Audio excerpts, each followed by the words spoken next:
السلام عليكم ورحمة الله وبركاته. إن الحمد لله نحمده ونستعينه ونستغفره ونعوذ بالله من شرور أنفسنا ومن سيئات أعمالنا. من يهده الله فلا مضل له ومن يضلل فلا هادي له. وأشهد أن لا إله إلا الله وحده لا شريك له وأشهد أن محمدا عبده ورسوله صلى الله تعالى عليه وعلى آله وصحبه وسلم تسليما كثيرا. أما بعد فإن خير الحديث كتاب الله وخير الهدي هدي محمد صلى الله عليه وسلم وشر الأمور محدثاتها وكل محدثة بدعة وكل بدعة ضلالة وكل ضلالة في النار. أعوذ بالله من الشيطان الرجيم. إن الله لا يغير ما بقوم حتى يغيروا ما بأنفسهم. সম্মানিত দিনী ভাতৃমণ্ডলী, পর্দার আড়ালের মা এবং বোনেরা, আল্লাহ রাব্বুল আলামিনের প্রশংসা এবং প্রিয় নবী সাল্লাল্লাহু আলাইহি ওয়াসাল্লামের উপর সালাত ও সালামের পর আজ বৃহস্পতিবার চৌথা সফর 1446 হিজরি মোতাবেক 8ই আগস্ট 2024 আমাদের ধারাবাহিক সাপ্তাহিক বিষয়ভিত্তিক আলোচনার বিষয়বস্তু উত্থান পতন থেকে শিক্ষা। মানব জাতির উত্থান, কারো উপরে ওঠা, উন্নতি করা; পতন, কারো নিচে নামা। এখান থেকে আমাদের অনেক কিছু শেখার রয়েছে। আর শেখার উদ্দেশ্য নিজেদের সংশোধন করা। এই নয় যে যাকে আপনি দেখতে পারেন না তার উপর হাসাহাসি করা, আর যাকে পছন্দ করেন তাকে ওপরে উঠানো, এটা নয়। উদ্দেশ্য হচ্ছে যাতে করে এই শিক্ষাগুলি নেওয়ার পরে আমরা এসব অনিষ্ট থেকে বাঁচতে পারি এবং আল্লাহ রাব্বুল আলামিনের সন্তুষ্টি হাসিল করতে পারি।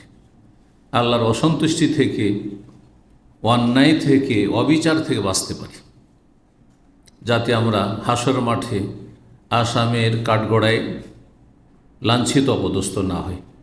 আল্লাহ রাব্বুল যেন তৌফিক দান করেন। মুখ্য বিষয় হচ্ছে নিজের সংশোধন। আজকাল অধিকাংশ মানুষের এটি খারাপ স্বভাব, পরের সংশোধনের জন্য মরিয়া, কিন্তু নিজের সংশোধনে কোনো চিন্তা নেই। আল্লাহ হেফাজত করুন এবং আমাদেরকে নিজেদের সংশোধনে তৌফিক দান করুন, নিজের আত্মার পরিশুদ্ধি তৌফিক দান করুন, নিজেকে ভালো মানুষ হওয়ার তৌফিক দান করুন।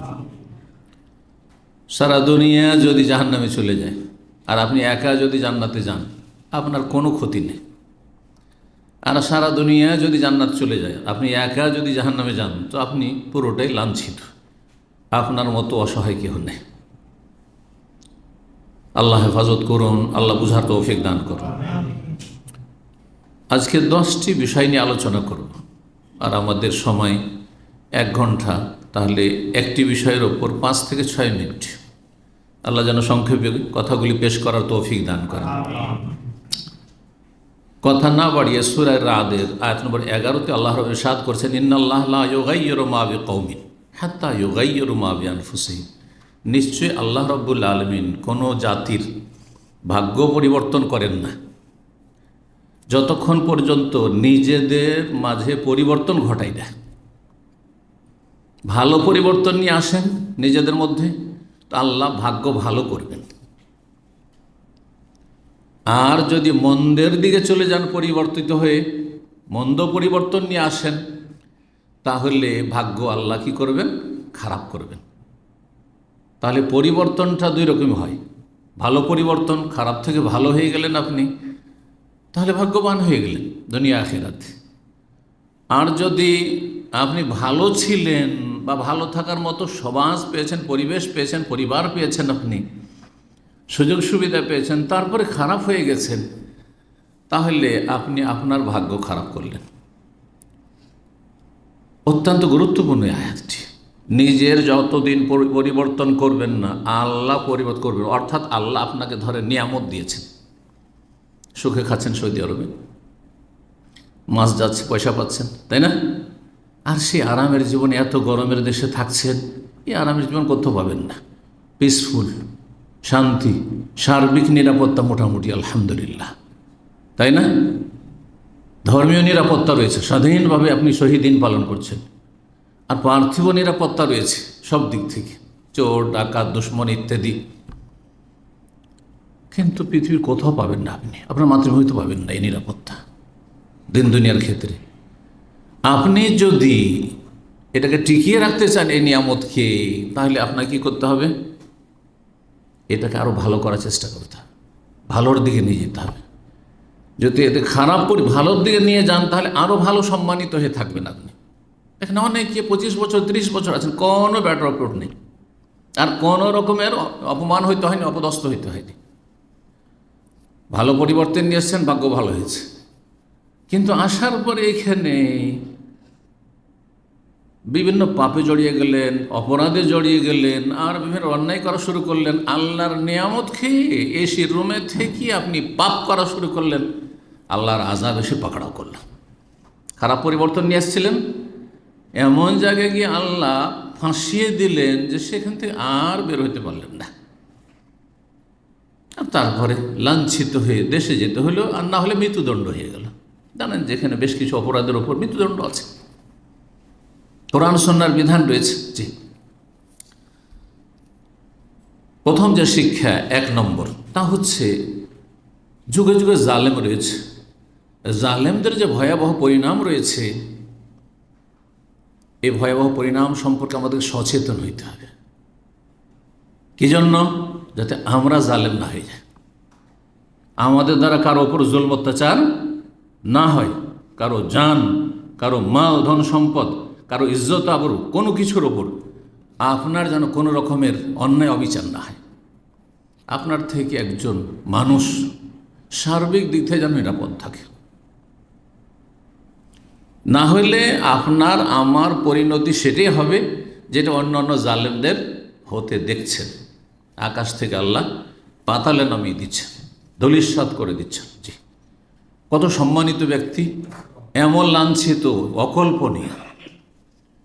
আল্লাহ রাব্বুল আলামিন মদিনার ইহুদিদের সম্পর্কে সূরা হাসরে বর্ণনা করেছেন।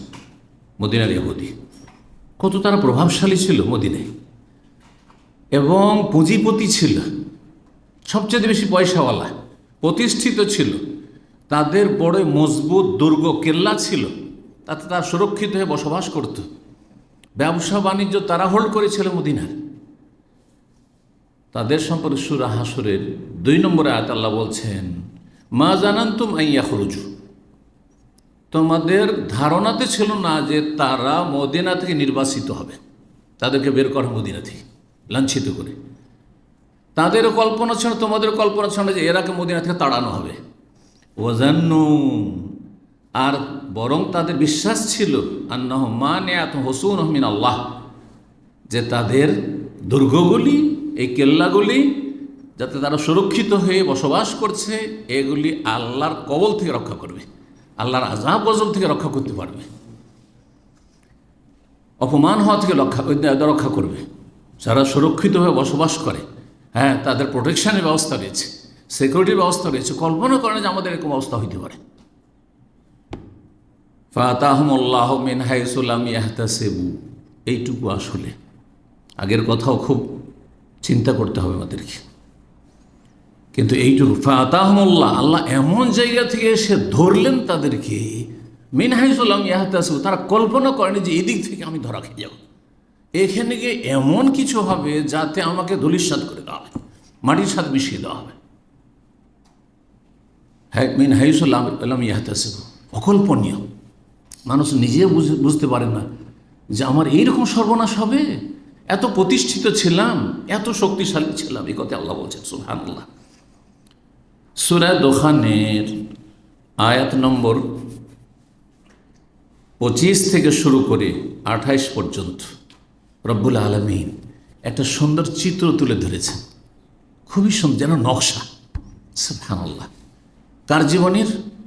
ফেরাউনের জীবনী সম্পর্কে, ফেরাউনের তার উত্থান, এবং কি যে তার প্রভাব প্রতিপত্তি, কত প্রতাপশালী রাজা, আর কত যে জুলম অত্যাচার করেছে। আর তারপরে সুবহানাল্লাহ সে যেই সকালে বেরিয়েছিল মূসা আলাইহিস সালাম এবং তার উম্মত বনি ইসরাইলদেরকে, মুমিন মুসলিমদেরকে ধরে জবাই করার জন্য এবং সবগুলিকে পানিশমেন্ট দেওয়ার জন্য তাড়া করে সাগর পার হয়ে, হ্যাঁ, আল্লাহ এমন মুজিজা দিলেন মূসা আলাইহিস সালামকে যে সাগর কি হয়ে গেল, রাস্তায় পরিণত হলো, হাইওয়ে পরিণত হলো, রোড হয়ে গেল। পার হয়ে চলে গেলেন, রাস্তা তো ক্লিয়ার আছে, ধরো ওদেরকে পারে গিয়ে। আর যেমনই হাজার হাজার সেনাবাহিনী নিয়ে সাগরে নেমেছে, কল্পনা করেছিল যে এখানে আমার সব কিছু, হ্যাঁ, নিস্তনাবুদ হয়ে যাবে। অকল্পনীয়। কয়েক ঘন্টার মধ্যেই বেরিয়েছে সুবহানাল্লাহ, কোন একটি জাতিকে একেবারে নির্মূল করে দেওয়ার জন্য, মুছে দেওয়ার জন্য। আল্লাহ মুছে দিলেন এমনভাবে, সুবহানাল্লাহ, কিয়ামত পর্যন্ত যারা শিখতে চায় তাদের জন্য শিক্ষণীয় বিষয়। তাদের বাড়িঘর, তাদের রাজ প্যালেস, তাদের ভোগের সামগ্রী, আর সুবহানাল্লাহ কি না নেই সুখের সামগ্রী তাদের বাড়িঘরে, হ্যাঁ, প্রাসাদে। আল্লাহ বলছেন কাম তারাকুম মিন জান্নাতি ওয়া আয়ুন, কত যে তারা বাগান আর ঝর্ণা তৈরি করে রেখেছিল, তাতে তারা জীবনযাপন করত। সেগুলি ছেড়ে বেরিয়ে চলে গেল, নিজে থেকে বেরিয়ে গেছে, তাদেরকে কেউ বের করেনি, নিজে থেকে বেরিয়ে গেছে। ওয়া মাকামিন কারীম, আর কত যে ক্ষেত খামার ছিল, আর কত রকমের ফসল আর ফলমূলের গাছপালা ছিল, সব কিছু সেখানে চাষাবাদ হইতো, সমস্ত খাদ্যের সামগ্রী সেখান থেকে উৎপন্ন হইতো। সুবহানাল্লাহ, পশু পাখি ইত্যাদি। ও মাকামিন কারীম, আর কত সম্মানজনক স্থানে বসবাস করছিল। আয়েশার নামাতিন কানু ফিহা ফাকিহান, আর এমন নিয়ামত তারা ভোগ করছিল যাতে তারা বিলাসিতার জীবনযাপন করছিল। কানু ফিহা ফাকিহিন কাযালিকা আওরাসনাহা কওমান আখারিন, এইভাবে আমি এই সমস্ত কিছু, এই বাগবাগান আর নদী নালা ঝর্ণা আর এই সুইমিং পুল আর তারপরে আপনার ক্ষেত খামার আর সম্মানজনক রাজ প্যালেস আর যত ভোগের সামগ্রী, সব কিছু অন্য জাতিকে আমি ওয়ারেস হিসাবে দিয়ে দিলাম। সুবহানাল্লাহ, ফেরাউনের সেনাবাহিনী সব নিশ্চিহ্ন হয়ে গেল ডুবে, আর অন্য জাতি এগুলিকে ভোগ করা শুরু করে দিল। আল্লাহু আকবার। এটাই হচ্ছে দুনিয়া। এটা আপনার সাথে ঘটতে পারে, আমার সাথে ঘটতে পারে, যে কোনো ব্যক্তির সাথে ঘটতে পারে। কেন ঘটতে পারে? আপনার আমার কর্মদোষ। বেমা কাসাবাত আইদিকুম, আল্লাহ কোরআনে কারিমে বলেছেন বারবার করে, বেমা কাসাবাত আইদিন নাস, মানুষের কৃতকার্যের কারণে। সুতরাং সতর্ক সাবধান, অপকর্ম করবেন না, অন্যায় করবেন না, অত্যাচার করবেন না, আল্লাহকে অসন্তুষ্ট করবেন না, আল্লাহর গজবের কারণ যেন না আসে। হাদিস শোনা একটি সহিহ মুসলিমের হাদিস নম্বর 3136। আবু মাসুদ আনসারী বলছেন, কুনতু আজরিবু গোলাম আল্লি, আমার একটি গোলাম কৃতদাস ছিল যাকে আমি একদিন মার দিচ্ছিলাম। ফাসামিআতু মিন খালফি সাওতান, হঠাৎ করে আবু মাসুদ বলছেন যে আমি পেছন থেকে একটি যেন আওয়াজ, শব্দ শুনতে পেলাম, কেউ যেন আমাকে ডাকছে। কি শব্দ, কি বাক্য? এলাম আবু মাসুদ, আবু মাসুদ শোনো, সাবধান সাবধান আবু মাসুদ, তুমি মারছ তোমার গোলামকে, কৃতদাসকে, চাকরকে মারছ। লাল্লাহু আকদারু আলাইকা মিনকা আলাইহি, আল্লাহ তোমার ওপর তুমি যতটা ক্ষমতা তার ওপর দেখাচ্ছ তার চাইতে বেশি ক্ষমতা রাখেন। কথাটা কত ব্যাপক অর্থপূর্ণ।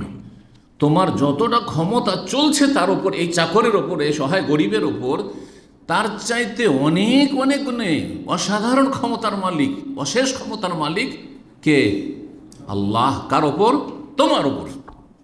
তুমি আজকে তারপর জুলুম করবে, আল্লাহ রাব্বুল আলামিন জুলমের পানিশমেন্ট মুহূর্তে তোমাকে দিতে পারে। ফালতাফাত্তু, ঘুরে দেখছি আওয়াজটা, হঠাৎ করে শুনে যে আমাকে এরকম কথা বলছে। ঘুরে দেখছি ফাইদা হওয়া রাসূলুল্লাহ সাল্লাল্লাহু আলাইহি ওয়াসাল্লাম, রাসূলুল্লাহ সাল্লাল্লাহু আলাইহি ওয়াসাল্লাম পিছন থেকে দেখে নিয়েছেন আমি আমার গোলামকে মারছি। আল্লাহু আকবার। তার রাসূলুল্লাহ রাহমাতুল লিল আলামিন, বিশ্বজাহানের রহমত, কত দয়া কত মায়া তার। তুমি মারছো, তুমি মনিব মালিক হয়ে, আর তুমি নেতা হয়ে, তোমার ওপর আল্লাহ তোমার চেয়ে বেশি ক্ষমতা রাখেন। তুমি যতটা ক্ষমতা এই গরিবের উপর রাখো, তার চেয়ে অনেক বেশি ক্ষমতা রাখেন।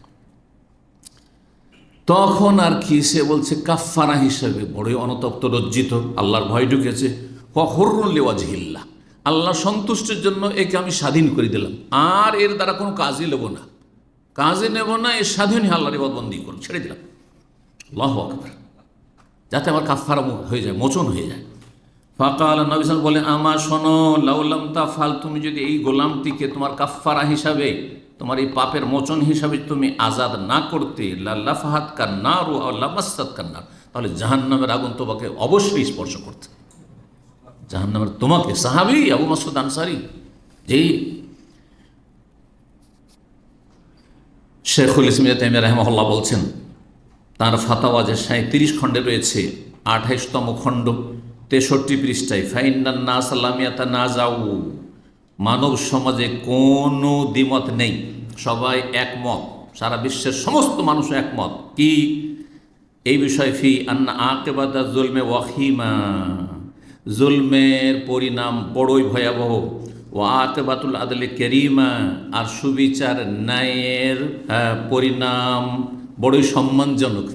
আপনি যদি ইনসাফ করতে পারেন, সুবিচার করেন, বড় সম্মানজনক তার পরিণাম রয়েছে, পরিণতি রয়েছে, খুব ভালো সম্মান পাবেন। ওয়ালে হাদা ইউরওয়া, এই জন্যই যুগে যুগে বর্ণনা করা হয়েছে, আল্লাহু ইয়ানসুরুদ দাওলাতাল আদেলা, আল্লাহ ন্যায়পরায়ণ সরকারকে, শাসককে, নেতাকে সাহায্য করেন। ওয়াইন কানাত কাফেরা, যদিও সে কাফের, ইহুদি, নাসারা, হিন্দু, বুদ্ধিস্ট, তারপরে তাকে সাহায্য করেন যদি সে কি হয়, ন্যায়পরায়ণ, ইনসাফ করনেওয়ালা হয়, সুবিচার কায়েম করে নিজের ওপর এবং দেশের ওপর, জাতির ওপর, সর্বস্তরের মানুষের ওপর। ওয়ালা ইয়ানসুরুদ্দাওলা জালেমা, জালেম সরকারকে, জালেম শাসককে আল্লাহ সাহায্য করেন না। ওয়াইন কানাত মুমিনা, যদিও সে মুমিন মুসলিম হয়, নামাজি পর্যন্ত হয়। আল্লাহু আকবার, চিন্তা করেন আপনি, আল্লাহু আকবার। আজকে থেকে 600-700 বছর আগে ইমাম ইবনে তাইমিয়া রাহিমাহুল্লাহ কথা বলে গেছেন।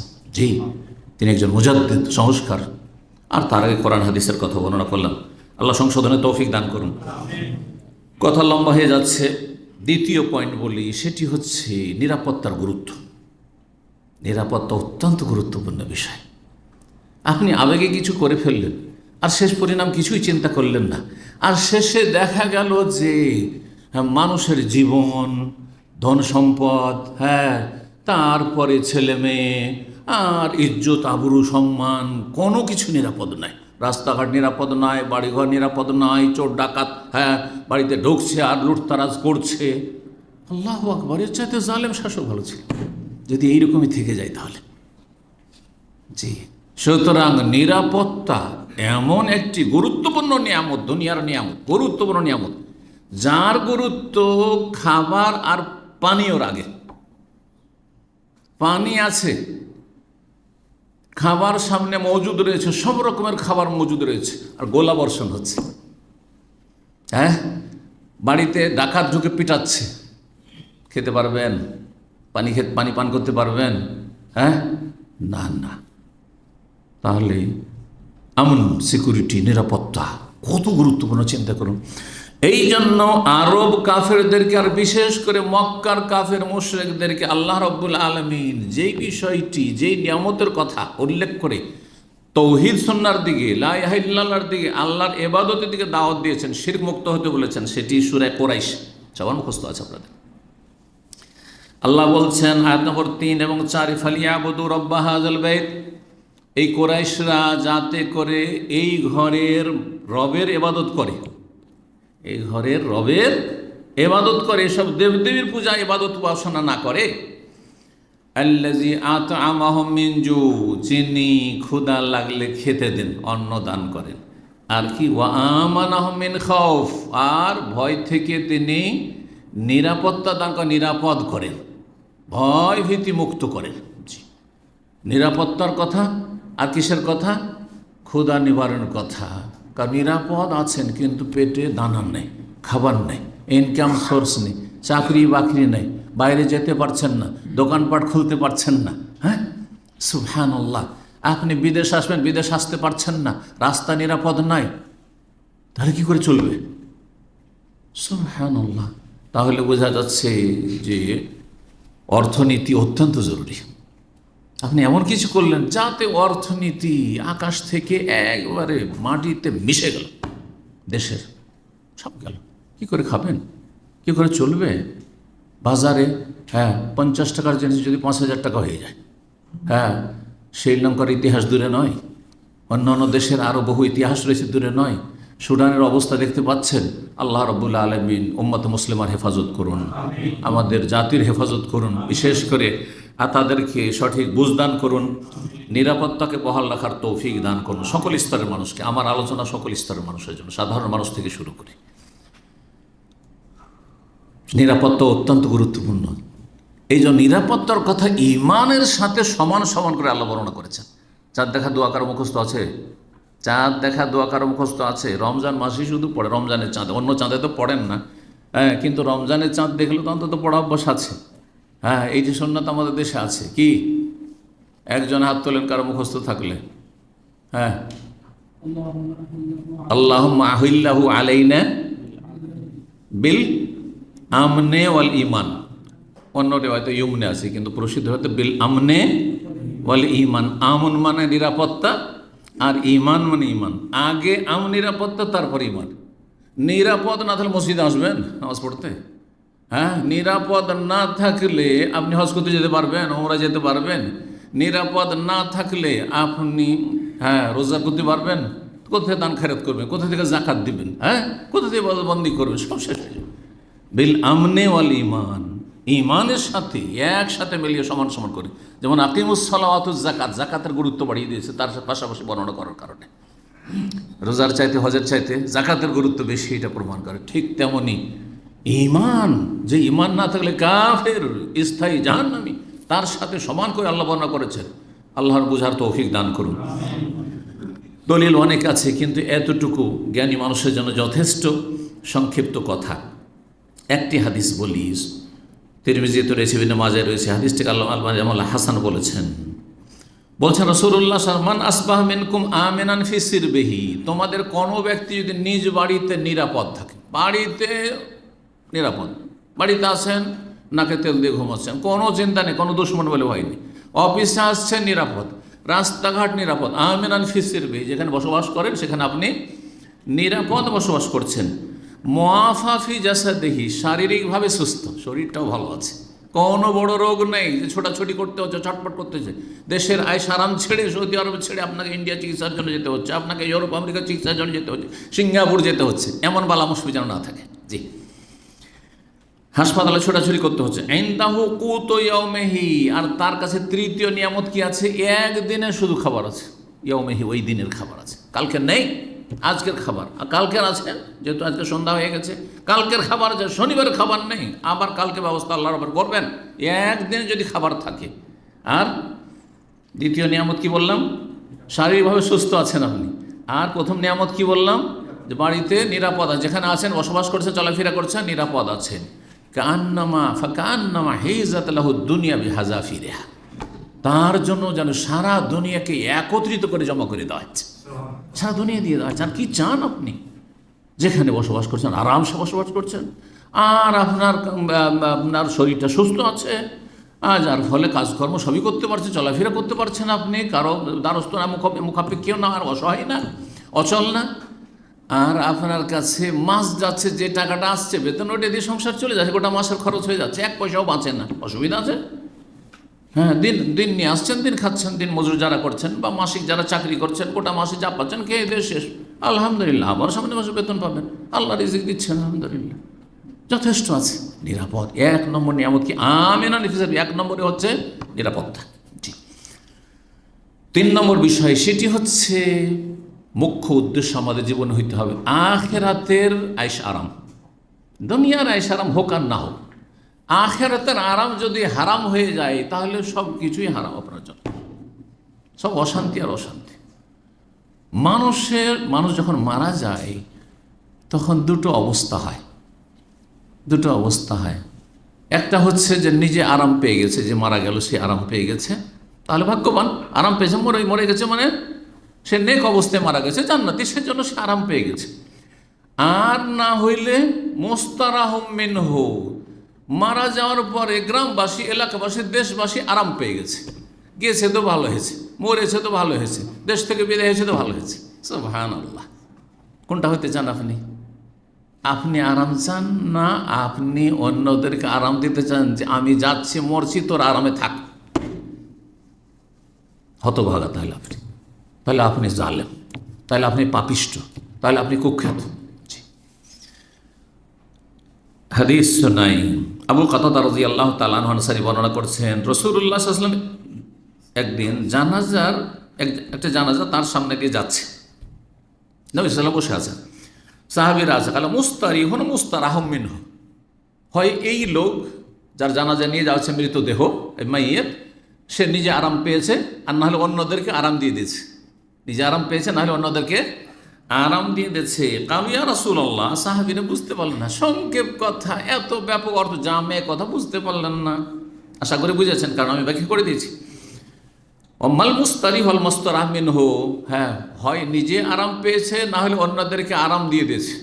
এর মানে কি হলো? ব্যাখ্যা বিশ্লেষণ কিছু বুঝলাম না। ইয়া রাসূলুল্লাহ, কাল আল আব্দুল মুমিন, মুমিন বান্দা যদি হয়, সৎকর্মশীল হয়, ইয়াস্তারিহু মিন নাসাবিদ দুনিয়া, দুনিয়ার কষ্ট ক্লেশ থেকে আরাম পেয়ে গেছে, মারা গেছে, টেনশন দূর হয়ে গেছে, শারীরিক রোগ ছিল, কষ্ট দূর হয়ে গেছে, পারিবারিক অশান্তি ছিল, দূর হয়েছে, আর্থিক সংকট ছিল, সব চিন্তাই নেই, কোনো চিন্তা নেই, দুনিয়ার চিন্তা মুক্ত হয়ে গেছে।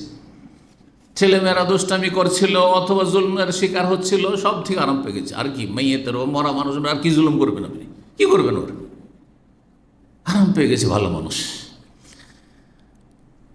কোথায় চলে গেছে আরামে? এলা রহমাতিল্লাহ, আল্লাহর রহমতে চলে গেছে। সুবহানাল্লাহ। ওয়াল আব্দুল ফাজির, পাপিষ্ট বান্দা, পাপিষ্ট মানুষ, ইয়াস্তারিহু মিনহুল ইবাদ ওয়াল বিলাদ ওয়াশ শাজার ওয়াদ দাওয়াব, মানুষ যখন পাপিষ্ট হয় আর সে মারা যায়, তখন আল্লাহর বান্দারা আরাম পেয়ে যায়, মানে দেশবাসী, এলাকাবাসী, গ্রামবাসী আরাম পেয়ে যায়।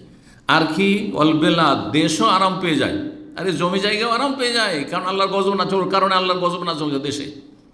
ওয়াশাজার, গাছপালাও আরাম পেয়ে যায়। ওয়াদ্দাওয়াব, যে গবাদি পশু বা জীব জন্তু যত আছে, পশু পাখি কীট পতঙ্গ, সব দাওয়াব, এগুলো আরাম পেয়ে যায় যে আল্লাহর দুশমন মারা গেছে তো ভালো হয়েছে। সুবহানাল্লাহ।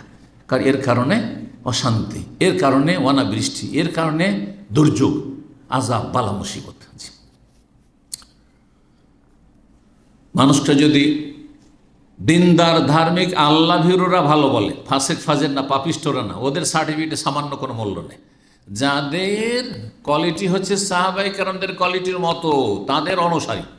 কারণ সাহাবায়ে কেরামরা যখন সাক্ষী দিলেন কোনো মাইয়াত সম্পর্কে যে এই লোকটি ভালো, খুব প্রশংসা করলেন, তখন বললেন ওয়াজাবাত, জান্নাত কি হয়ে গেল? অবধারিত হয়ে গেল।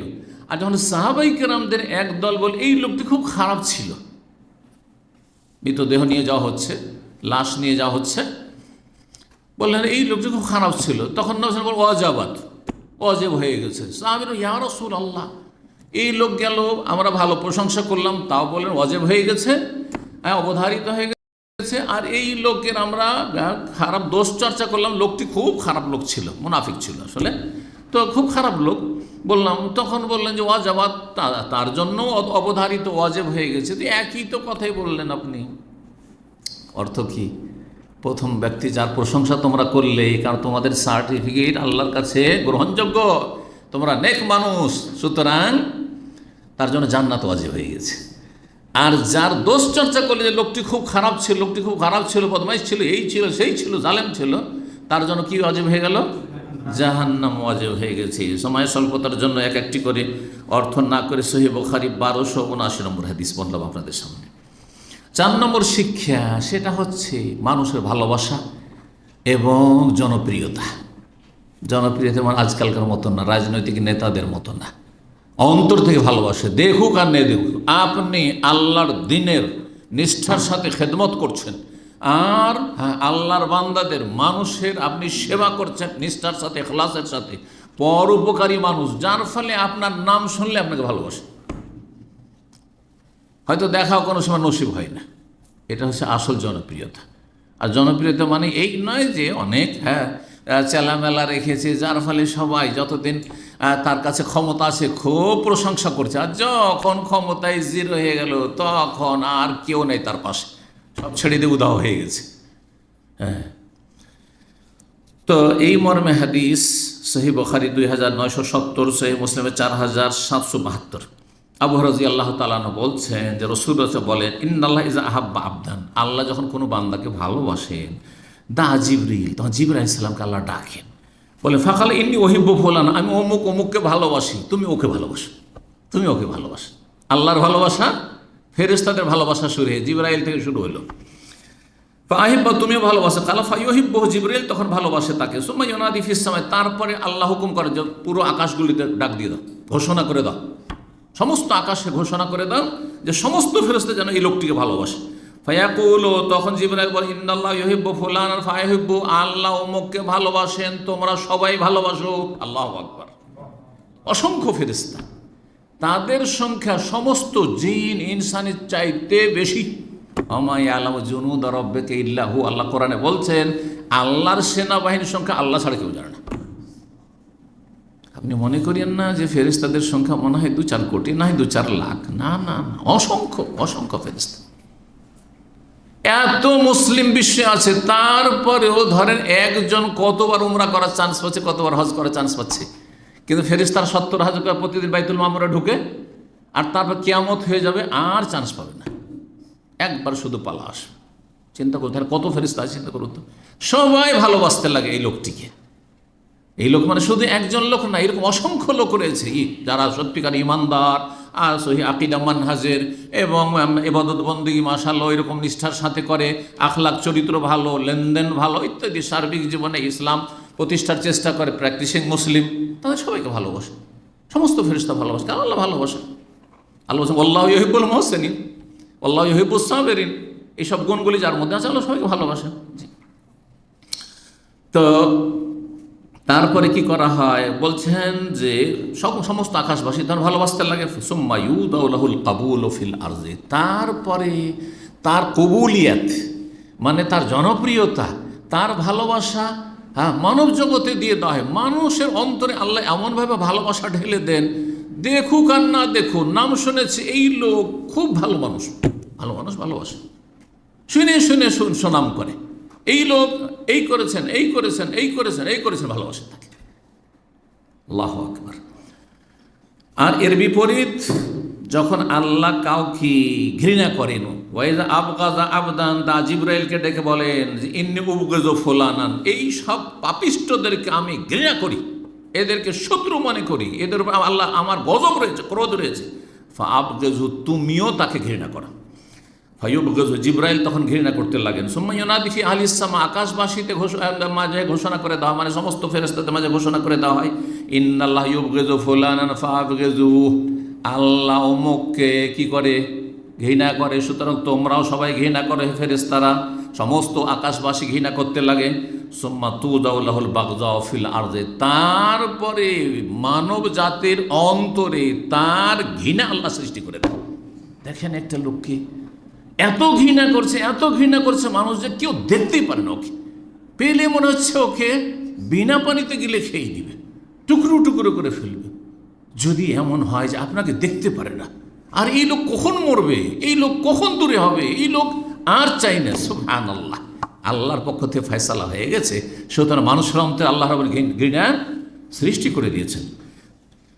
যেমন বললাম সহিহ বুখারীর হাদিস এবং সহিহ মুসলিমের হাদিস। জি, 5 নম্বর বিষয়, তা হচ্ছে চুরি এবং ছিনতাই, ডাকাতি, এগুলো চরম অন্যায় কাজ।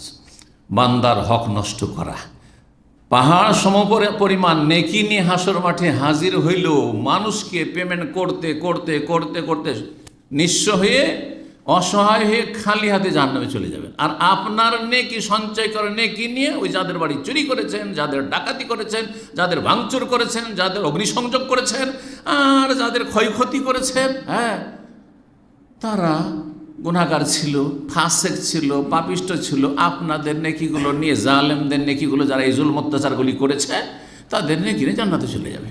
তাহলে কত হতভাগা মুফলিস, মানে মাফি ফুলুস। মুফলিস মানে যার কাছে কোনো ফুলুস নেই, পয়সা নেই, একে বলা হয় সর্বহারা, নিঃস্ব বলা হয়। জি, সহিহ মুসলিম হাদিসে রয়েছে, শোনেন, সূরা মায়েদার আয়াত নম্বর 33 আল্লাহ বলেছেন, যারা দুনিয়ায় ফাসাদ সৃষ্টি করে, ইন্নামা জাযাউল্লাযিনা ইউহারিবুনাল্লাহ ওয়া রাসূলাহু ওয়া ইয়াসআউনা ফিল আরদি ফাসাদান আন ইউকাত্তালু আও ইউসাল্লাবু আও তুকাত্তা আইদিহিম ওয়া আরজুলুহুম মিন খিলাফিন আও ইউনফাউ মিনাল আরদ। আল্লাহ বলছেন, যারা আল্লাহ রাব্বুল আলামিনের বিরুদ্ধাচরণ করে, রাসূলের বিরুদ্ধাচরণ করে, আর ওয়াসআউনা ফিল আরদি ফাসাদান, পৃথিবীতে বিশৃঙ্খলা সৃষ্টি করে, অশান্তি তৈরি করে, অশান্তি, চুরি ডাকাতি ছিনতাই, আর মানুষের বাড়িঘর জ্বালিয়ে দাও, মানুষের বিভিন্ন স্থাপনা জ্বালিয়ে দাও, আর সেটা জাতীয় স্থাপনা হোক, সরকারি হোক আর বেসরকারি হোক, এসব জ্বালিয়ে দাও, আর এসব ভাঙচুর করা, এসব গুড়িয়ে দাও ইত্যাদি, এসব যে কোনো রকম জুলুম অত্যাচার হোক না কেন, কার ইজ্জতের উপর আক্রমণ করা ইত্যাদি, এগুলি হচ্ছে ওয়াসআউনা ফিল আরদি ফাসাদান, যারা পৃথিবীতে বিপর্যয় সৃষ্টিকারী, ফিতনা ফাসাদ সৃষ্টিকারী। তাদের শাস্তি দেবে সরকার, কিন্তু শাস্তিগুলো কোরআনের শাস্তি, কোরআনের বিধান যদি থাকে, কোরআনের আইন থাকে, যেমন সৌদি আরবে আছে, তো এগুলি শাস্তি সৌদি আরবে বাস্তবায়ন হয়। আইন ইউকাত্তালু, সরকার যদি মনে করে যে তার অপরাধ এতদূর মৃত্যুদণ্ড দিতে হবে হত্যা করে, তাহলে হত্যা করবে। আর ইউসাল্লাবু, যদি সুলে চড়াতে চায় সুলে চড়াবে। আও তুকাত্তা আইদিহিম ওয়া আরজুলুহুম মিন খিলাফ, অথবা তার হাত পা উল্টো করে কাটবে, ডান হাত বাম পা, বাম হাত ডান পা, এইভাবে কাটবে। আও ইউনফাউ মিনাল আরদ, আর যদি দেখে যে না এত বড় অপরাধ না যে মৃত্যুদণ্ড যাবে, হাত পা কাটবে, এত বড় অপরাধী নয়, কিন্তু অপরাধ করেছে, অংশ নিয়েছে অপরাধে, তাহলে ইউনফাউ মিনাল আরদ, দেশ থেকে তাদেরকে তাড়িয়ে দেওয়া হবে, দেশের নাগরিকত্ব তাদেরকে কেড়ে নেওয়া হবে। ইউনফাউ মিনাল আরদ, জি, এটা কি বলছেন? যালিকা লাহুম খিজিয়ুন ফিদ দুনিয়া, এটি হচ্ছে পার্থিব শাস্তি, পার্থিব অপমান আর লাঞ্ছনা, দুনিয়ার শাস্তি, এগুলো দণ্ডবিধানগুলি দুনিয়ার শাস্তি, দুনিয়ার লাঞ্ছনা। ওয়ালাহুম ফিল আখিরাতে আযাবুন আযীম, আর তাদের জন্য আখিরাতে মহাশাস্তি প্রস্তুত করে রাখা আছে। সুতরাং যারা কারো বাড়িতে চুরি করছেন, ডাকাতি করছেন, ছিনতাই করছেন, আর যা কিছু ঘটলো এসবে যারা এসব অপরাধে অংশ নিয়েছে, ক্রাইম করেছে, তারা প্রস্তুত থাকুক দুনিয়ার লাঞ্ছনার জন্য, কখনো সম্মানিত হবে না তা। আল্লাহ বলছেন, আল্লাহর কথা কালামুল্লাহ, খিজিয়ুন ফিদ দুনিয়া, দুনিয়াতে লাঞ্ছন অপদস্থ রয়েছে, অপমান রয়েছে, আর আখিরাতে আযাবুন আযীম রয়েছে, মহাশাস্তি রয়েছে। যদি তওবা করে ফিরে না আসে তো আখিরাতে মহাশাস্তি রয়েছে। আর যাদের হক নষ্ট করেছে সেই হক অবশ্যই আদায় করে দিতে হবে। সুতরাং কারো আপনি বাইক জ্বালিয়েছেন, মোটরসাইকেল জ্বালিয়েছেন, তার পয়সা দিতে হবে। কারো গাড়ি জ্বালিয়েছেন, পয়সা দিতে হবে। কারো দোকানপাট জ্বালিয়েছেন, তার পয়সা দিতে হবে। কারো স্থাপনা ধ্বংস করেছেন, সেটার পয়সা দিতে হবে। আর এগুলো সরকার আবার তৈরি করবে, সরকার দেবে, আর জ্বালাবেন আপনারা, নষ্ট ধ্বংস করবেন আপনারা। জবাব দেওয়ার জন্য প্রস্তুত থাকেন জালেমরা। নবী সাল্লাল্লাহু আলাইহি ওয়াসাল্লামের হাদিস, সহিহ বুখারী 2295 নম্বর হাদিস এবং সহিহ মুসলিমের 86 নম্বর হাদিস, বলছেন যে জেনাকারী যখন জেনা করে তখন মুমিন মুসলিম থাকে না, ঈমান তার উপরে উঠে যায়, ভিতরে থাকে না, উপরে উঠে যায়। আর তারপরে পাপ থেকে যখন ফিরে আসে, আর ঈমান ভঙ্গকারী, হ্যাঁ, এত বড় অপরাধী যদি না হয়, এই পর্যায়ে পৌঁছেনি, সেটাকে হালাল মনে করেনি, তাহলে ঈমান দুর্বল খোঁড়া ঈমান হয়ে অন্তরে ফিরে আসে। কিন্তু সেই সময় পাপের জেনা ব্যভিচারের সময় ঈমান অন্তরে থাকে না। আর মদখোর ওয়ালা ইয়াশরাবুল খামরা হিনা ইয়াশরাব, যখন মদখোর মদ পান করে তখন ওয়াহুয়া মুমিন, মুমিন থাকে না। ওয়ালা ইয়াসরিকু হিনা ইয়াসরিকু ওয়াহুয়া মুমিন, যখন চোর চুরি করে তখন মুমিন থাকে না। নবী সাল্লাল্লাহু আলাইহি ওয়াসাল্লাম আরেকটি হাদিসে ইমরান বিন হুসাইন বর্ণনা করেছেন, মানিন তাহাবা নহবাতান ফালাইসা মিন্না, যারা লুটতারাজ করে, ছিনতাই করে, ডাকাতি করে, লুটপাট করে, রাস্তাঘাটে হোক, কারো বাড়িতে হোক, তারা আমার দলভুক্ত না, আমার উম্মতের লোক না। উম্মতকে বের করে দিয়েছেন নবী সাল্লাল্লাহু আলাইহি ওয়াসাল্লাম, আমার দলের লোক না এগুলো। জি, আল্লাহ বুঝার তৌফিক দান করুন। হাদিস মুসনাদ আহমদ রয়েছে, তিরমিজিতে রয়েছে, নাসাইতে রয়েছে। আল্লামা আলবানী হাদিসটিকে সহিহ বলেছেন। 6 নম্বর যে বিষয়টি বলবো সেটা হচ্ছে সীমা লঙ্ঘন করবেন না।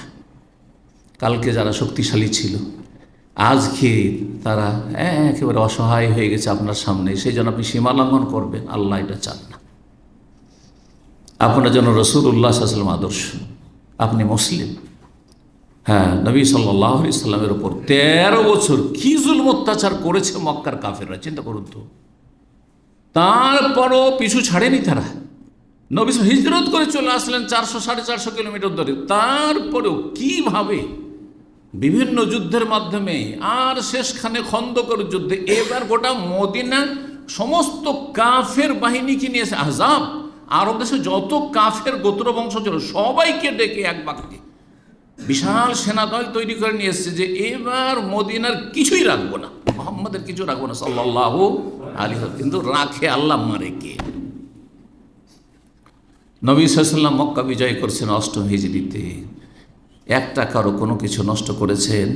লুটপাট করেছেন? ভাঙচুর করেছেন? আগুন লাগিয়েছেন? হত্যা করেছেন? একমাত্র ২-৪-৫ জন অপরাধী, যাদের অপরাধ ছিল সীমাহীন অপরাধ, তাদেরকে শুধু ৪-৫ জনকে মাত্র মৃত্যুদণ্ড, সবকে মাফ। বরং হচ্ছে নিরাপদ।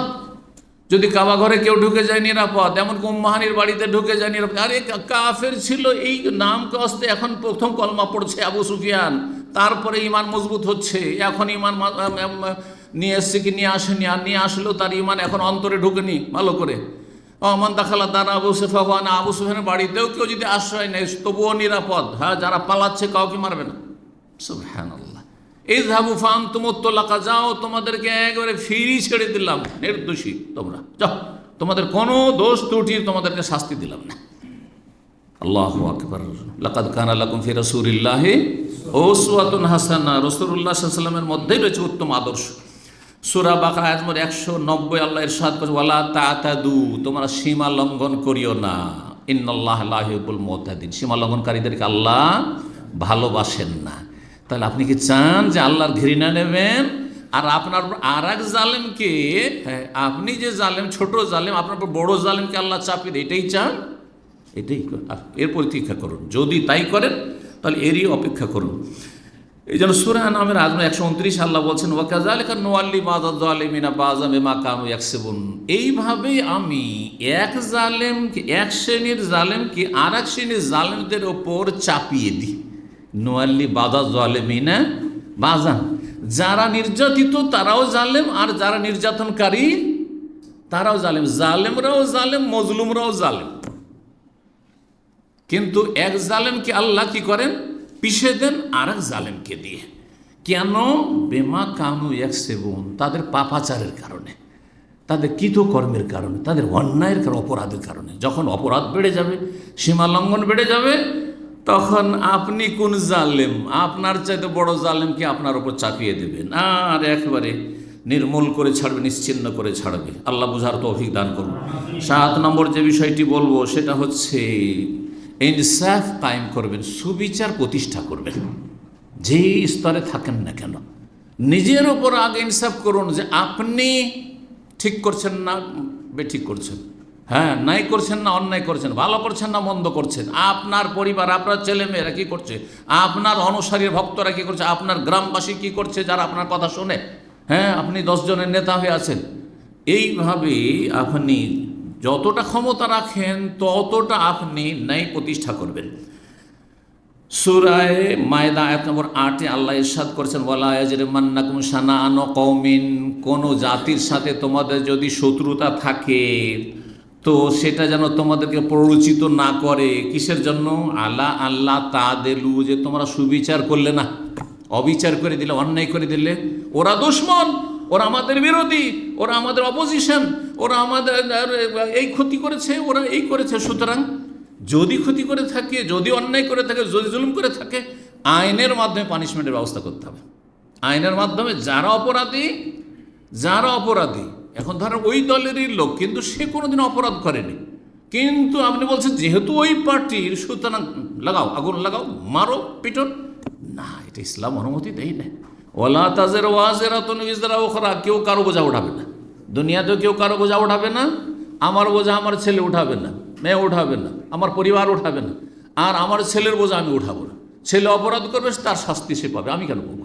জি, ইসলাম। জি, আল্লাহর বুঝার তৌফিক দান করুন।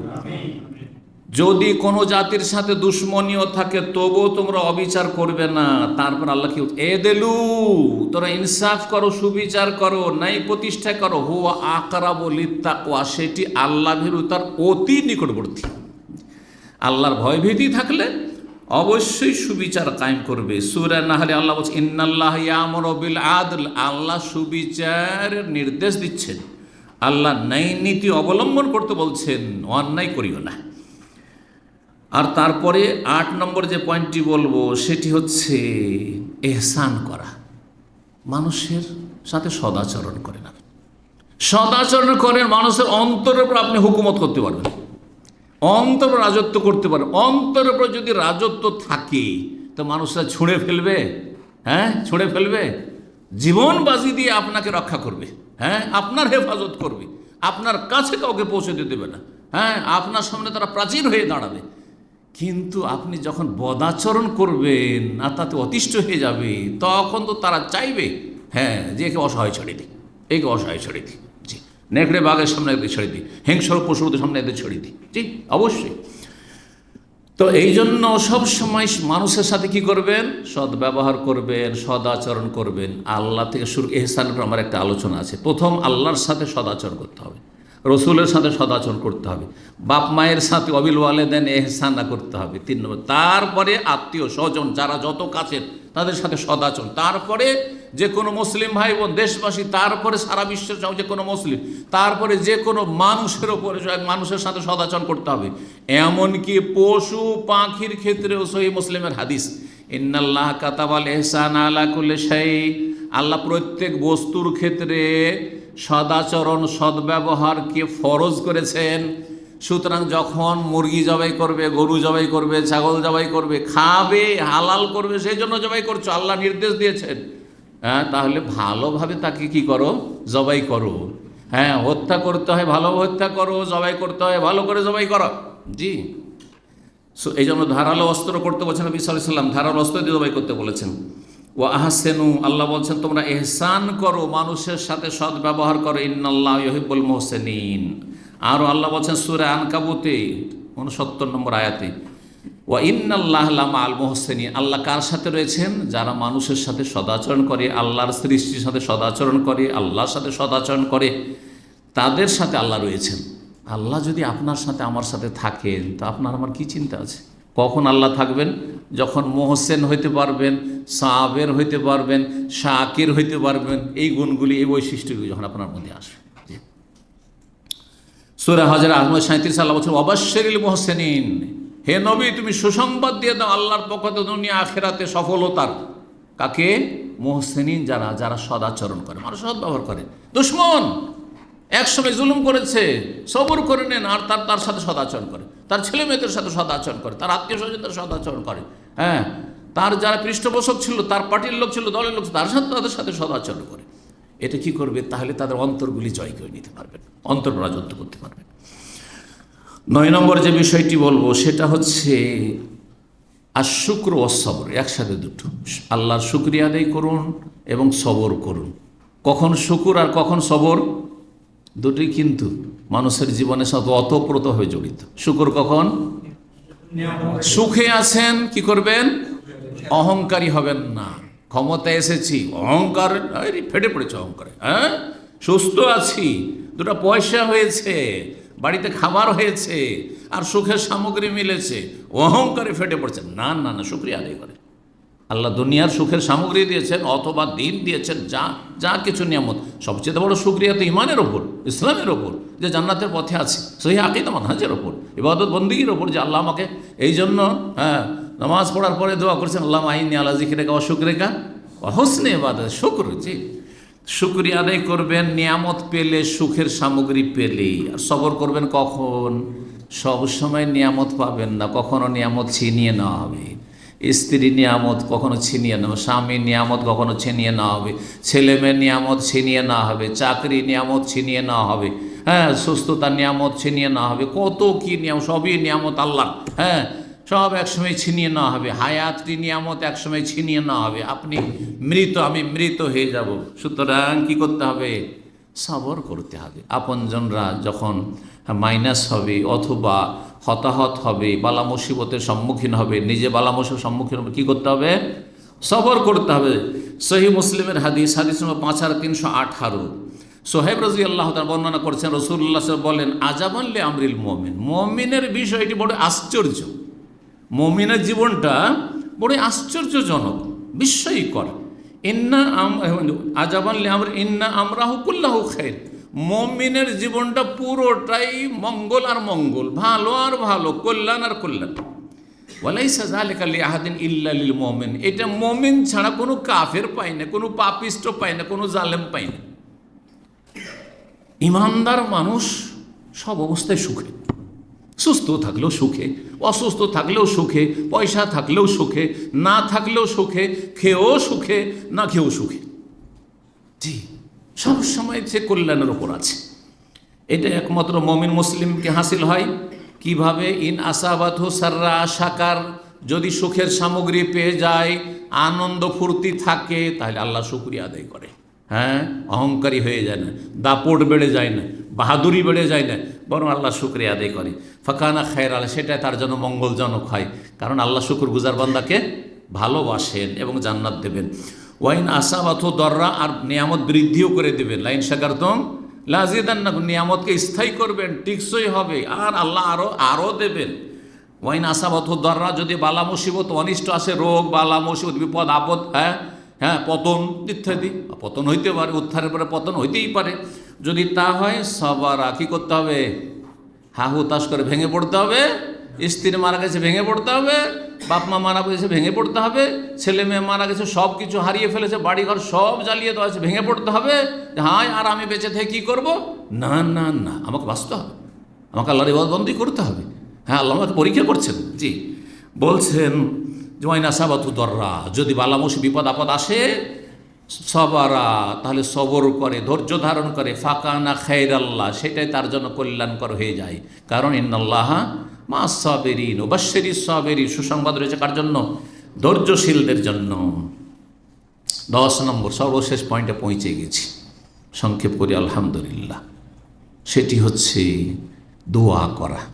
নিজের কল্যাণের জন্য দোয়া করবেন, আর জালেমদের অনিষ্ট থেকে রক্ষার জন্য দোয়া করবেন। বরং জালেমদের জুলম, যদি অত্যাচার সীমাহীন হয়ে যায়, তাহলে তাদের জন্য বদদোয়া করার হক রয়েছে, বদদোয়া করবেন।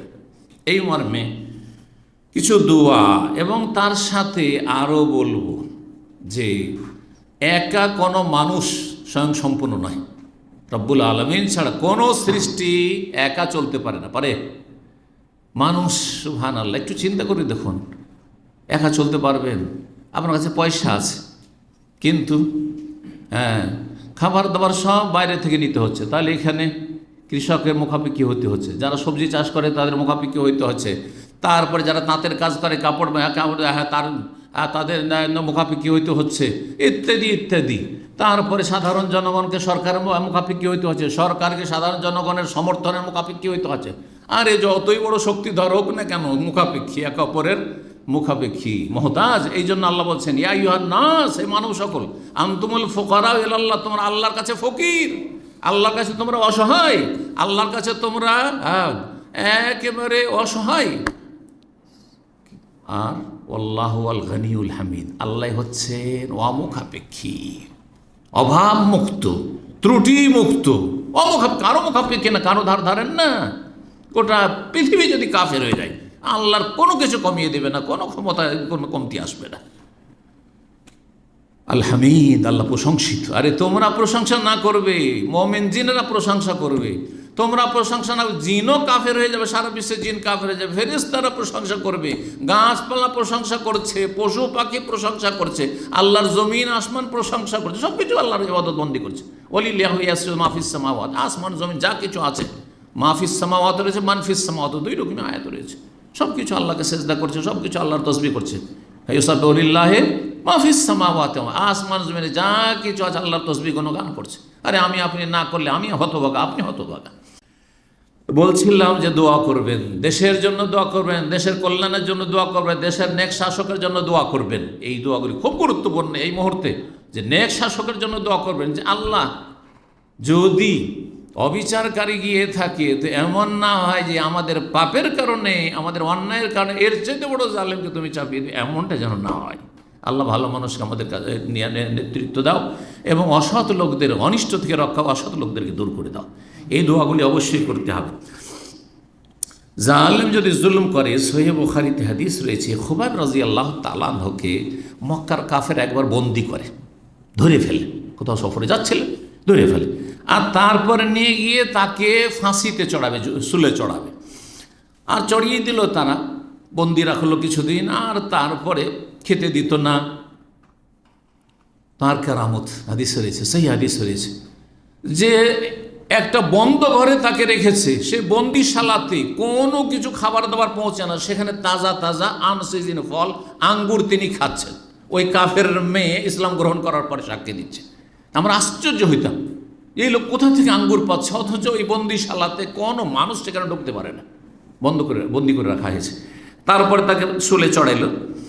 তো তিনি অনুমতি চাইলেন তাদের কাছ থেকে যে আমি 2 রাকাত সালাত আদায় করবো, 2 রাকাত সালাত আদায় করব। এই জন্য মৃত্যুদণ্ডে যারা শাস্তিপ্রাপ্ত তাদেরকে ইসলামী বিধানে সুযোগ দেওয়া হয় যে তোমার কোনো চাওয়া পাওয়া আছে আর তার মধ্যে হচ্ছে তুমি কিছু করতে চাও।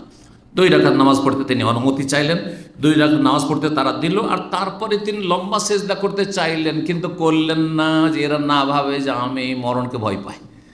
তারপরে সালাম ফেরার পর বলছেন, দেখো মনটা চাইছিল যে শেষ সেজদাটা খুব লম্বা করেই করি আল্লাহর সামনে, কিন্তু চিন্তা করলাম যে তোমাদেরকে খুশি করবো না হে দুশমনরা, হে কাফেররা, কারণ আমি যদি লম্বা সেজদা করি তাহলে তোমরা ভাবে যে আমি তাড়াতাড়ি হয়তো মরতে চাই না, সেজন্য লম্বাই সেজদায় পড়ে আছি, আমি আরও বাঁচতে চাই। না না না না, আল্লাহর জন্য আমি নিজেকে কোরবানি করতে চাই, কোনো অসুবিধা নেই, সেই জন্য লম্বা সেজদা করলাম না, সেজদাটাকে সংক্ষেপ করে দিলাম। আল্লাহু আকবার। মক্কায় হারামের বাইরে কাফেররাও হারামের ভিতরে আবার মৃত্যুদণ্ড দিত না, হারামের বাইরে নিয়ে গেল আর তারপরে শুলে চড়াইল। সেই সময় 2 রাকাত সালাত আদায় করার পরে এই বদদুয়াটি করেছিলেন, আল্লাহুম্মা আহসিহিম আদাদা ওয়াকতুলহুম বাদাদা ওয়ালা তুবকি মিনহুম আহাদা, কোনো রিওয়ায়াতে ওয়ালা তুগাদির মিনহুম আহাদা। হে আল্লাহ, তাদেরকে এক একজন করে, এই জালেমগুলো যারা খুনি তাদের এক একজন করে তুমি গুনে গুনে রাখো, গণনা করে রাখো। ওয়াকতুলহুম বাদাদা, তাদেরকে টুকরো টুকরো করে ছিন্ন ভিন্ন করে তুমি হত্যা করো। ওয়ালা তুবকি মিনহুম আহাদা, এবং এরা যারা আমাকে খুন করছে এবং আমার খুনের সাথে জড়িত তাদের কাউকে তুমি ছাড়িও না, অবশিষ্ট করে রাখিও না। সুবহানাল্লাহ। যারাই নেতৃত্ব দিয়েছিল তার খুনে সবগুলি কাফের, নবী সাল্লাল্লাহু আলাইহি ওয়াসাল্লাম সাহাবায়ে কেরামদের হাতে জিহাদের ময়দানে এসে জাহান্নামে পৌঁছেছে, সব জি হত্যা হয়েছে। সহিহ বুখারী 3690 নম্বর হাদিস। এইভাবে নবী সাল্লাল্লাহু আলাইহি ওয়াসাল্লাম কুনুতে নাজেলা করেছেন, মুমিনদের জন্য কল্যাণের দোয়া করেছেন, মুক্তির দোয়া করেছেন, আর জালেমদের জন্য ধ্বংসের দোয়া করেছেন, মক্কার জালেমদের জন্য। সহিহ বুখারী 2715 নম্বর হাদিস রয়েছে। আল্লাহুম্মা আনজে সালমা ইবনে হিশাম, আল্লাহুম্মা আনজিল ওয়ালিদ ইবনে ওয়ালিদ, আল্লাহুম্মা আনজে আইয়াশ ইবনে রাবিয়া। সেই যুগের কাফের ছিল, জালেমরা ছিল। এখনকার যুগের জালেমদের নাম ধরেও আপনি দোয়া করতে পারেন। আল্লাহুম্মা আনজিল মুস্তাযাফিনা মিনাল মুমিন, যারা অসহায় তাদেরকে তুমি মুক্তি দান করো। আল্লাহুম্মা আশদুদ ওয়াতআতাকা আলা মুদার কাফের, দুর্দান্ত জালেম যারা ইসলামের শত্রু, তাদের ওপর তোমার পাকড়াওকে তুমি কঠিন করো, শক্ত করো। আল্লাহুম্মা জাল আলাইহিম সিনিনাকা সিনি ইউসুফ, তাদের ওপর ওই রকমই দুর্ভিক্ষ দাও, অনাবৃষ্টি দাও, যেমন ইউসুফ আলাইহিস সালামের জামানায় দীর্ঘ 7 বছরে তুমি দুর্ভিক্ষ আর অনাবৃষ্টি চাপিয়েছিল, ওই রকমই করো। আর তাই হয়েছিল, দীর্ঘদিন ধরে, কয়েক বছর ধরে বৃষ্টি হয়নি। তারপরে তারা এসে একেবারে পড়ে গেল নবী সাল্লাল্লাহু আলাইহি ওয়াসাল্লামের কাছে যে আমরা আত্মীয়তার দোহাই দিয়ে বলছি আপনি আল্লাহর কাছে দোয়া করেন। ঈমান নিয়ে আসছে না, কিন্তু কাফেরদের বিশ্বাস মুহাম্মদ সাল্লাল্লাহু আলাইহি ওয়াসাল্লামের সাহাবায়ে কেরামদের বদদুয়া লেগে গেছে, মজলুমদের বদদুয়া লেগে গেছে। মজলুমের যে দোয়া কখন লেগে যায়, সুতরাং মজলুম যারা নির্যাতিত তারা অবশ্যই দোয়া করার, বদদুয়া করার হক রাখেন। এইভাবে দোয়া রয়েছে আপনার কুনুতে নাজেলার। ইমাম বুখারী রাহিমাহুল্লাহর আদাবুল মুফরাদে রয়েছে 699 নম্বর হাদিস, মুসনাদ আহমদে রয়েছে 14945 নম্বর হাদিস। তাতে রয়েছে আল্লাহুম্মা হাব্বিব ইলাইনাল ঈমান ওয়া যায়্যিনহু ফি কুলুবিনা ওয়া কাররিহ ইলাইনাল কুফরা ওয়াল ফুসুক ওয়াল ইসয়ান ওয়া জাআলনা মিনার রাশিদিন। আল্লাহুম্মা তাওয়াফানা মুসলিমিন ওয়া আহইয়ানা মুসলিমিন ওয়া আলহিকনা বিস সালিহিন গায়রা খাজায়া ওয়ালা মাফতুনিন। আল্লাহুম্মা কাতিলিল কাফারাতাল্লাযিনা اللهم قاتل الكفرة الذين يكذبون رسولك ويصدون عن سبيلك واجعل عليهم رزقك وعذابك اللهم قاتل الكفرة الذين اوتوا الكتاب اله الحق। অন্য রিওয়ায়াতে রয়েছে, ইবনে খুজাইমায় রয়েছে 1100 নম্বর হাদিস, আল্লাহুম্মা কাতিল কাফারাত আল্লাযিনা ইয়াসুদ্দুনা আন সাবিলিক ওয়া ইউকাযযিবুনা রাসূলাক ওয়া লা ইউমিনুনা বিওয়াদিক আল্লাহুম্মা খালিফ বাইনা কালিমাতিহিম ওয়া আলকির রুবা ফি কুলুবিহিম ওয়া আলকি ফি কুলুবিহিম রুব ওয়াজআল আলাইহিম রিজকাক ওয়া আযাবাকা ইলাহাল হক আল্লাহুম্মা কাতিলিল কাফারাতাল্লাযিনা উতুল কিতাব। সময় স্বল্পতার জন্য সেই দোয়াগুলি আমি অনুবাদ আর করলাম না। 5 নম্বর দোয়া সহিহ মুসলিমের ছোট্ট দোয়া। এই দোয়াটি অন্তর্মুখ, আল্লাহুম্মা কফিনি বিমা শি'তা। রাস্তাঘাটে চলতে ফিরতে, কোনো জায়গায়, অফিসে দেখছেন যে একজন এমন শত্রুতা করছে যে আপনাকে এই যে কখন ষড়যন্ত্র করে বের করে দেয়, আর বিভিন্ন জুলুম অত্যাচার, প্রতিবেশী আপনার জুলুম অত্যাচার করতে চাইছে, আপনার ছেলেমেয়েদের জুলুম অত্যাচার করতে চাইছে, দোয়া করেন আল্লাহ মাগফিরনিহিম মিমা শিত, আল্লাহ মাগফিরনাহুম মিমা শিত। আল্লাহ তুমি যা দিয়ে ইচ্ছা আমাদের রক্ষা করো বা আমার রক্ষা করো এদের অনিষ্ট থেকে। যথেষ্ট ছোট্ট দোয়া। আল্লাহ মাগফিরনিহিম এক বচন, বিমা শিত, আল্লাহ মাগফিরনাহুম বিমা শিত বহু বচন। জি, সহিহ মুসলিমে 5327 নম্বর হাদিস। 6 নম্বর দোয়া আবু মুসা আশআরী রাদিয়াল্লাহু তাআলা বলেন, আবু দাউদের 1314 নম্বর হাদিস। হাদিসটি এইটি একটি ছোট্ট দোয়া। আল্লাহুম্মা ইন্না জাআলুকা ফি নুহুরিহিম ওয়া নাউযু বিকা মিন শুরুরিহিম। নবী সাল্লাল্লাহু আলাইহি ওয়াসাল্লাম বলছেন, কানা ইযা খাফা কওমান, সাহাবী বলছেন আবু মুসা, যে নবী সাল্লাল্লাহু আলাইহি ওয়াসাল্লাম যদি ভয় পেতেন, আশঙ্কা করতেন যে কোনো এই শত্রু ক্ষতি করতে পারে, এই শত্রু আক্রমণ করতে পারে, এই শত্রু ইসলাম মুসলিমদের বিরুদ্ধে প্রস্তুতি নিচ্ছে, হ্যাঁ আমাদের ক্ষয়ক্ষতি করার চেষ্টা করছে, কি দোয়া শিখিয়েছেন? আল্লাহুম্মা ইন্না নাজআলুকা ফি নুহুরিহি, আল্লাহ তোমাকে এ দুশমনদের সামনে রাখছি প্রাচীর হিসাবে, হ্যাঁ প্রতিরোধকারী হিসাবে, আর ওয়া নাউযু বিকা মিন শুরুরিহিম, তাদের অনিষ্ট থেকে আমি তোমার আশ্রয় নিচ্ছি বা আশ্রয় গ্রহণ করছি। তারপরে একটি দোয়া, খুব প্রসিদ্ধ দোয়া, যদিও হাদিসের দোয়া নাই, কিন্তু সৌদি আরবে খুব পাঠ করে আইম্মায়ে কেরামগণ, বিশেষ করে আপনার কুনুতে নাজেলায়, তারপরে আপনার এই যে রমজান মাসের কুনুতগুলিতে বিভিন্ন দোয়াতে সেই দোয়া, আল্লাহুম্মা ওয়াল্লি আলাল মুসলিমিনা খিয়ারহুম, জুমার খুতবাতে এই দোয়াটি খুব বেশি করা হয়। আল্লাহুম্মা ওয়াল্লি আলাল মুসলিমিনা খিয়ারহুম ওয়াকফিহিম শাররা শিরারিহিম, হে আল্লাহ মুসলিমদেরকে নেক শাসক দান করো, ভালো মানুষকে আল্লাহ নেতৃত্বে নিয়ে আসো, ওয়াকফি শাররা শিরারহুম, আর খারাপদের অনিষ্ট থেকে মুসলিমদেরকে রক্ষা করো। এই ছোট্ট দোয়া করো, আল্লাহুম্মা ওয়াল্লি আলাল মুসলিমিনা খিয়ারহুম ওয়াকফিহিম শাররা শিরারহুম, আল্লাহুম্মা সাল্লিতিজ জালিমিন আলা জালিমিন, জালেমদের উপর চাপিয়ে দাও আল্লাহ, ওয়াখরিজিল মুসলিমিন বাইনা আইদিহিম সালিমিন গানিবিন, আর মুসলিমদেরকে সহি সালামত তাদের অনিষ্ট থেকে বের করে নিয়ে আসো, হেফাজত করো। আল্লাহুম্মা আলাইকা বিল কুফার জালিমিন, কাফের জালেমদেরকে আল্লাহ তুমি ধরো, ওয়াজআল তাদমিরহুম ফি তাদবিরিহিম, আর তারা যে চক্রান্তগুলি করছে, ষড়যন্ত্র করছে, আন্তর্জাতিক চক্রান্ত রয়েছে, রাষ্ট্রীয় চক্রান্ত রয়েছে, বহিরাগত চক্রান্ত রয়েছে, ঘরোয়া চক্রান্ত রয়েছে, এ সমস্ত ষড়যন্ত্র যারা করে, এই ষড়যন্ত্র দিয়ে তাদেরকে তুমি ধ্বংস করো। আল্লাহুম্মা শাত্তিত শামলাহুম ওয়া ফাররিক জামআহুম ওয়া খাররিব বুনিয়ানহুম ওয়া দাম্মির দিয়ারহুম ওয়া আনজিল মিনহুম বাসাকাল্লাযী লা তারুদ্দু আনিল কওমিল মুজরিমিন। আল্লাহ রাব্বুল আলামিন যেন কাফেরদের অনিষ্ট থেকে রক্ষা করেন, জালেমদের অনিষ্ট থেকে রক্ষা করেন, মজলুমকে আল্লাহ সাহায্য করেন এবং আমাদের সকলকে ভালো মানুষ হওয়ার তৌফিক দান করেন। ওয়া জাযাকুমুল্লাহু খাইরান ওয়া সাল্লাল্লাহু আলা নবিয়িনা মুহাম্মদ ওয়া আলা আলিহি ওয়া সাহবিহি আজমাইন।